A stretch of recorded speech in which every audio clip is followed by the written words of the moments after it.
السلام عليكم على كل متابعين القناه. ازيكم يا حبايبي؟ عاملين ايه؟ يا رب دايما تكونوا بخير. معاكم نشوى من مطبخ نشوى السقه.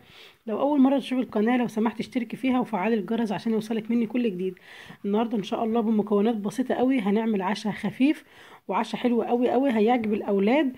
معايا هنا حبيتين بطاطس متوسطين بتسلقيهم، ومعايا هنا 4 مثلثات جبنه، ومعلقه صغيره بهارات فراخ، ومعلقه صغيره بهارات، وحاجه بسيطه قوي من الشطه، ومعلقه ملح صغيره، وبيضه، و4 معالق بقسماط.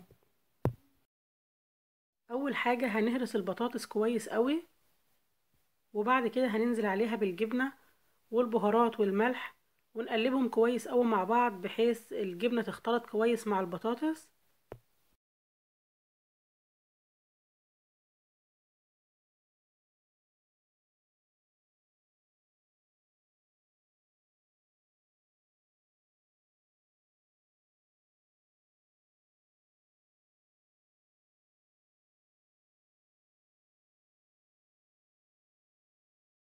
بعد كده هنزل عليهم بالبيضه واقلبهم كويس قوي مع بعض.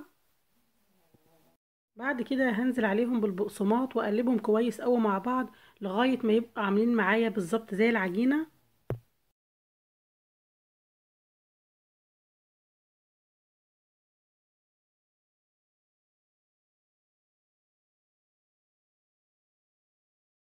بقت معايا بالشكل ده. هبدأ بقى ان انا اعملها بالظبط زي البرجر، وما تكونش رقيقة، بتكون تخينة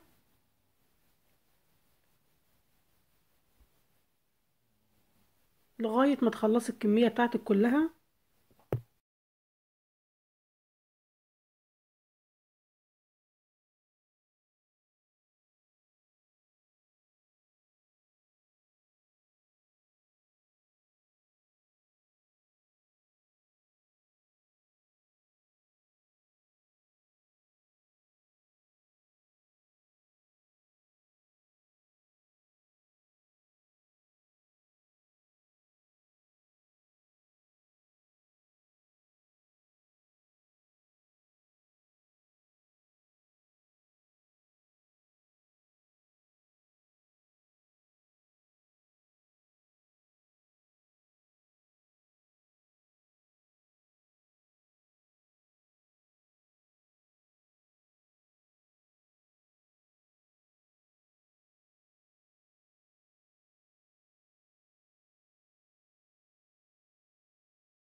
هحط زيت على النار يسخن جدا، وطبعا الزيت ما يكونش قليل قوي، يعني يكون مغطي البطاطس.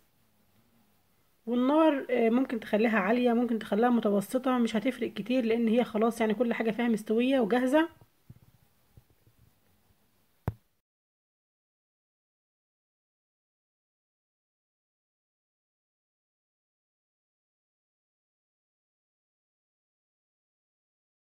وما تقلبهاش غير لما تتأكدي ان هي من تحت خلاص لونت.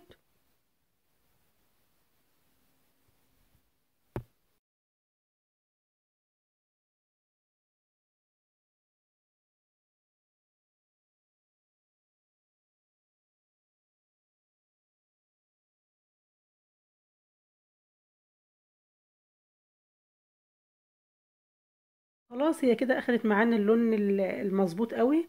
هنطلعها بقى على مناديل مطبخ.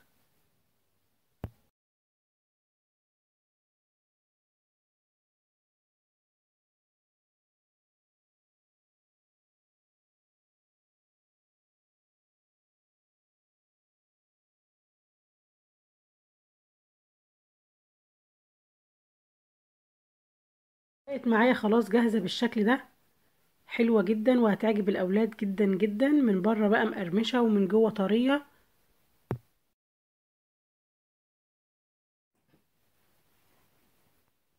أتمنى بإذن الله إن وصفتي النهاردة تكون نالت إعجابكم، ونتقابل بإذن الله في وصفة جديدة. والسلام عليكم ورحمة الله وبركاته.